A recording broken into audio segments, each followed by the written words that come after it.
Guys, good morning. So, may revelation ako ngayon ng mga successful na tao. Unang-una, sila yung mga goal setter talaga, saka mga goal oriented. So, lahat ng mga gusto nila, ito ay siniset talaga nila into goal. Ika nga, ano ba yung goal? Ito yung mga pangarap mo na nilagyan mo ng deadline. Plus, back up to ng daily activities. Guys, basta lahat ng ginagawa mo, pang long term. Kasi kung may gagawin ka ng isang bagay, pang short term lang, so, mag-uumpisa ka na naman. So, lagi ka na lang nag-i-start. No? Same din po yan sa employment. Hindi po ako against sa employment, pero pag ikay natanggal sa trabaho, kahit 20 years ka na, wala ka nang kita. So, pag nagtatayo ka rin ng negosyo, dapat hindi seasonal yung business. Dapat yung negosyo mo, tumakbo at least 10 years man lang. No? Para yung effort mo ng first year, kung saan nag-struggle ang business mo, eh mapakinabangan mo pa ng 9 years or more. Kaya laging recommended ko ang network marketing. Bakit? Kasi dito ka magli-learn. At yung knowledge na matutunan mo dito ay magagamit mo kahit anong negosyo ang bubuksan mo. So unang-una guys, dapat ang develop mo yung attitude mo. I-develop mo yung skills sa sarili mo. No? Kasi ang pinag-uusapan natin is financial. Maaring magaling ka na sa ibang bagay, pero financially, hindi. No? Kasi ika nga, kung nag-aral tayo ng elementary hanggang high school, ang purpose talaga noon para matuto tayo magsulat, magbasa, at mag-math.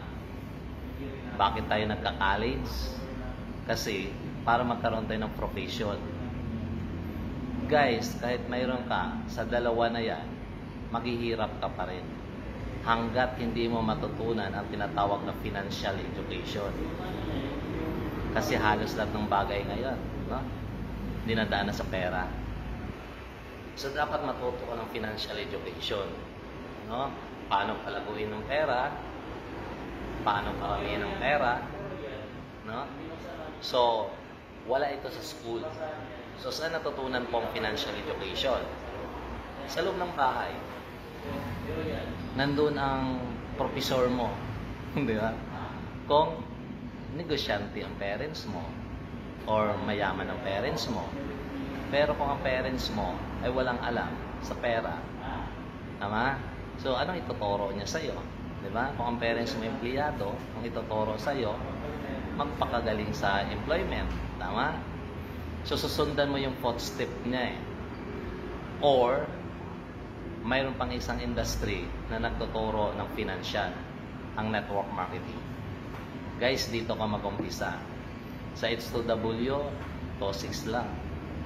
Sabi ko nga, ang 2,600 mo, hindi mo yun kapital sa negosyo eh.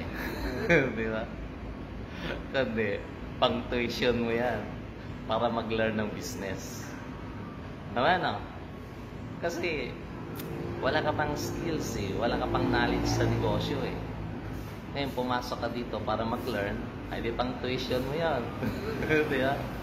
Ngayon, may libre kang balong kape. Yeah.